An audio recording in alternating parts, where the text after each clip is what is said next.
Pharmaceutical pricing authority যারা ওষুধের দাম নিয়ন্ত্রণ করে, এটা সেন্ট্রাল গভর্নমেন্টের সংস্থা। 748টা ড্রাগ ওষুধের দাম যা গরিব মানুষ কেনে, এবং 80টা non scheduled drug from the 1 April 2025 বাড়িয়ে দিয়েছে। এইসব ওষুধ কেনে কারা?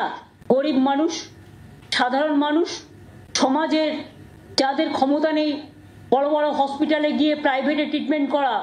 আমি শকড, যারা কোটিত্ব দিয়ে ট্রিটমেন্ট করতে পারে, এটা কি শুধু তাদের জন্য সরকার চলবে?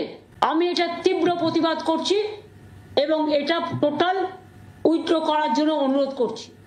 এবং এর প্রতিবাদে আমরা 4 আর 5 বেলা 4টে থেকে 5টা 1 ঘন্টা প্রতি ব্লকে ব্লকে, প্রতি ওয়ার্ডে ওয়ার্ডে ওষুধের দাম বাড়াচ্ছ কেন? মানুষের স্বাস্থ্য আজকে বিঘ্নিত কেন? মানুষের স্বাস্থ্য কেড়ে নিচ্ছ কেন?